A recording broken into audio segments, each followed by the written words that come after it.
जय हिंद दोस्तों, कैसे हैं आप लोग। आई होप कि आप लोग बहुत अच्छे से होंगे और अपनी तैयारी और अच्छे से कर भी रहे होंगे। तो हम लोग देख रहे थे कि न्यूज़पेपर में जिन खबरों ने अपनी सुर्खियाँ बिटोरी उसको एक एक करके हम लोग देख रहे थे। इसी बीच जो है एक न्यूज़ निकल के आया जुलाई में कि क्या शिक्षा को पुनः राज्य सूची में लाया जाना चाहिए। तो चलिए देखते हैं कि ये खबर आखिर क्यों उठ के आया। इस खबर को द हिंदू ने कवर किया है। तो चलिए इसको विस्तार में देख लेते हैं और हमारे जो एग्ज़ाम पॉइंट ऑफ व्यू से जो बातें महत्वपूर्ण हैं उसको भी एक नज़र डाल लेते हैं। एक्चुअली हुआ क्या है कि जो नीट एग्ज़ाम हुआ था आपकी बार, उसमें पेपर लीक होने की मामले आई थी और जो है उच्चतम न्यायालय में काफ़ी सारी याचिकाएं दायर की गई थी। आयोग ने यह अपना निर्णय सुनाया था कि हमने बच्चों को ग्रेस मार्क्स दिया है। काफ़ी सारे विवाद हुए थे, इस बीच बहुत सारे जो है वक्तव्य निकल के आए। उनमें एक चीज़ निकल के आया कि जो विशेषज्ञ हैं उनका मानना है कि शिक्षा को जो है पुनः राज्य सूची में लाया जाना चाहिए। तो इससे तो यह स्पष्ट हो गया होगा आपको कि शिक्षा जो है राज्य सूची का विषय नहीं है। हालांकि ये बात आप जानते भी होंगे। शिक्षा के संदर्भ में ऐतिहासिक पहलू क्या है उसको एक बार नज़र डाल लेते हैं हम लोग। तो ब्रिटिश शासन के दौरान भारत सरकार अधिनियम 1935 जो है लागू किया जाता है। इसमें भारतीय राजनीति में पहली बार जो है संघीय ढांचा जो है तैयार किया जाता है, यानी केंद्र और प्रांत जो है एक साथ आते हैं। शिक्षा काफ़ी महत्वपूर्ण विषय है और इसको क्या किया जाता है कि प्रांतीय सूची में डाल दिया जाता है। स्वतंत्रता के बाद भी यह जो है सिस्टम जारी रहता है और यह राज्य सूची का ही हिस्सा बना रहता है। लेकिन एक समय ऐसा आता है कि देश में जो है आपातकाल की घोषणा की जाती है। संविधान में बहुत सारे संशोधन किए जाते हैं। आपको याद होगा कि बहुत सारे जो हैं विवाद उत्पन्न होते रहे हैं संविधान संशोधन को लेके। अभी हाल ही में संविधान हत्या दिवस मनाने की भी घोषणा की गई है। तो संविधान संशोधन पे सिफारिश देने के लिए एक समिति का गठन किया गया था। सरदार स्वर्ण सिंह समिति का गठन किया गया। समिति के बहुत सारे सिफारिश आए थे। उन सिफारिशों में से एक सिफारिश ये भी था कि शिक्षा को जो है समवर्ती सूची में रखा जाए। इसके पीछे का उद्देश्य बताया गया था कि पूरे भारत में जो है एक ही नीति का विकास किया जाना चाहिए। तो इस तर्क के साथ जो शिक्षा को है उसको क्या किया जाता है कि फिर समवर्ती सूची में जोड़ दिया जाता है। और 42वां संविधान संशोधन होता है 1976 में और शिक्षा को जो है राज्य सूची से समवर्ती सूची में स्थानांतरित कर दिया जाता है। तो ये कुछ महत्वपूर्ण तथ्य रहे इससे संबंधित जिन्हें हमें याद रखना है। अभी हाल ही में 24वां एससीओ शिखर सम्मेलन आयोजित किया गया है। इसको कवर किया है द इंडियन एक्सप्रेस ने और उसी कंटेंट से हमने आपको ये जो डाटा है और जो भी कंटेंट है प्रोवाइड करने की कोशिश की है। तो चलिए देखते हैं इसके बारे में कि आखिर ये चर्चा में क्यों रहा है। एससीओ के राष्ट्राध्यक्ष की जो बैठक हुई है वो कजाकिस्तान के अध्यक्षता में अस्ताना में की गई है। 4 जुलाई 2024 को यह बैठक हुई है और ये 24वीं बैठक है। इसमें हमारे लिए सबसे जो इम्पोर्टेंट बात है वो ये है कि बेलारूस जो है एससीओ का 10वां सदस्य देश बन गया है और ये लेटेस्ट जो है सदस्य बना है। तो एक चीज़ तो यहाँ से ये भी आपको मालूम चल ही जाएगा कि अभी जो एससीओ में सदस्य देशों की संख्या है वो 10 है। अभी जो अस्थाना में बैठक हुई है उसमें क्या क्या अहम बातें हैं, क्या क्या घोषणा की गई है उसको एक बार हम लोग को देख लेना चाहिए। तो इस बार जो बैठक हुई है उसका जो महत्वपूर्ण उद्देश्य था उसमें था कि ऊर्जा पर जो है चर्चा किया जाए, सुरक्षा, व्यापार, वित्त और सूचना सुरक्षा पे जो है रणनीतिक समझौता किया जाए। तो इस प्रकार के कुल 25 मुद्दे तैयार किए गए थे जिसमें कुछ इम्पोर्टेंट हमारे लिए है और एग्ज़ाम के पर्सपेक्टिव से भी है। जिसमें 2025 से 27 के लिए जो है आतंकवाद, अलगाववाद और उग्रवाद को मुकाबला करने के लिए एक सहयोग कार्यक्रम विकसित करने की बात की गई है और 24 से 29 के लिए मादक पदार्थ विरोधी रणनीति तैयार करने की बात की गई इसमें, इस घोषणा में। और 35 तक जो है एससीओ के विकास के लिए एक रणनीतिक साझेदारी उत्पन्न करने की बात की गई है। तो ये इम्पोर्टेंट पहलू हैं जिन्हें हमें याद करके रखना है। कुछ और भी घोषणाएं की गई है उसको एक एक करके हम लोग देख लेते हैं। अस्थाना घोषणा के तहत जो है सभी सदस्य देशों को वैश्विक शांति बढ़ावा देने के लिए एक दूसरे का सहयोग करने की बात की गई है और लोकतांत्रिक आर्थिक व्यवस्था को आकार देने के लिए एससीओ की भूमिका जो है रेखांकित किया गया है। साथ ही 2030 तक जो है ऊर्जा सहयोग के लिए रणनीति तैयार की गई है। तो ये कुछ महत्वपूर्ण जो है अस्थाना घोषणा थे और कुछ फैक्ट जो है जैसे कि बेलारूस जो है अभी हाल ही में एससीओ का 10वां सदस्य देश बना है। तो कुछ फैक्ट भी है और कुछ कंसेप्ट भी है, दोनों को जो है हमें याद करते हुए चलना है। और इतनी बार हम रिपीटेशन कर रहे हैं कि संभवतः आपको याद हो भी गया होगा। एक चीज़ और निकल के आई है कि 2024-25 के लिए एससीओ की पर्यटन और सांस्कृतिक राजधानी जो है वो चीन के किंगदाओ शहर को घोषित किया गया है।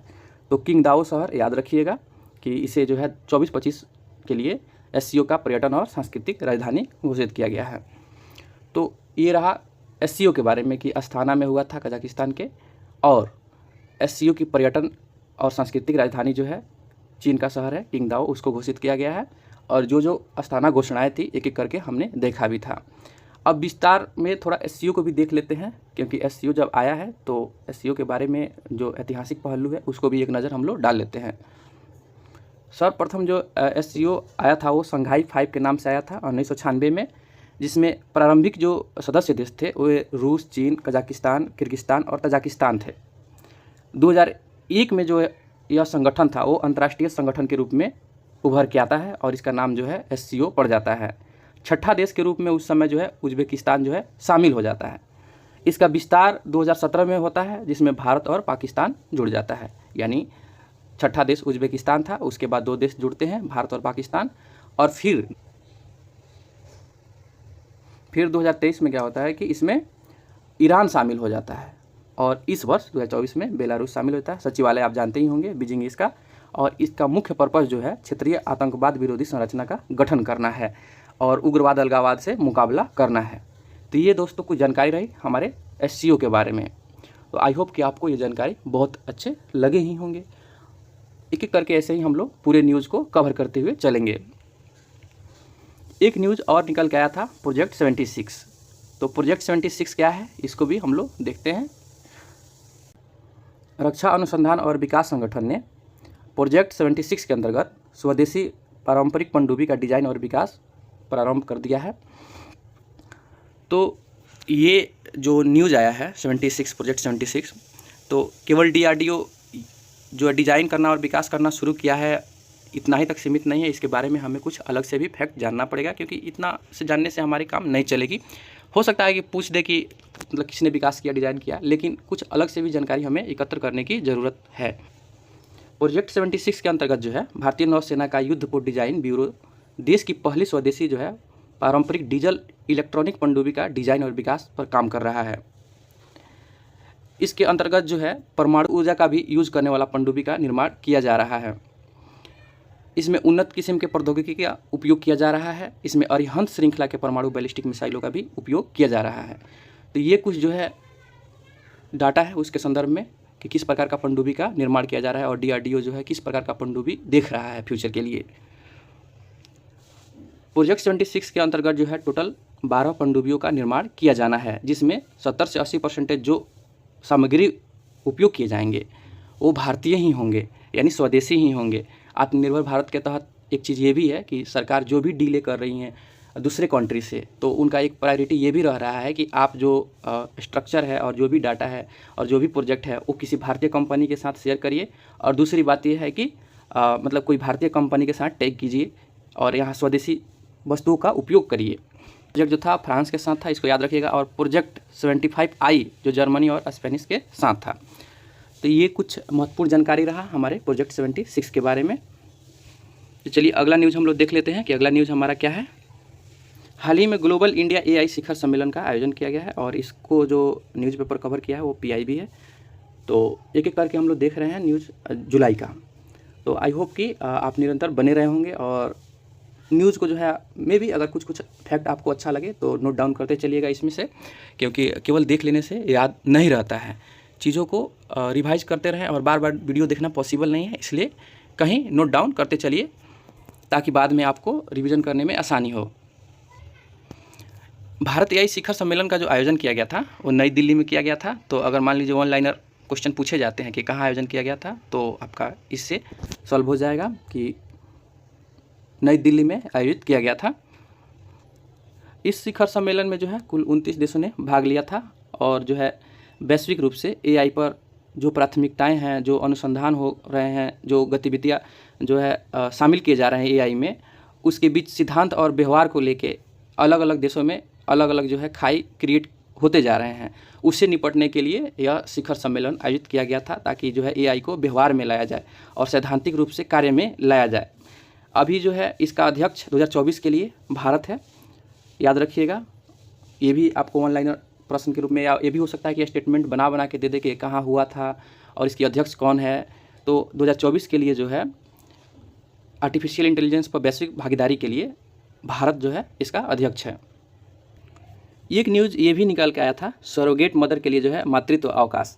सरोगेट मदर भी काफ़ी चर्चा में रहा था।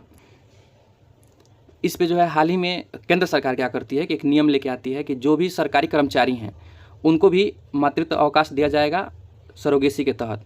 और ये जो है किस में संशोधन किया गया है, तो केंद्रीय सिविल सेवा अवकाश अधिनियम 1972 में इसका जो है संशोधन किया गया है और सरोगेसी के लिए भी अवकाश की घोषणा कर दी गई है। और इसमें जो है 180 दिनों की जो है अवकाश देने की घोषणा की गई है।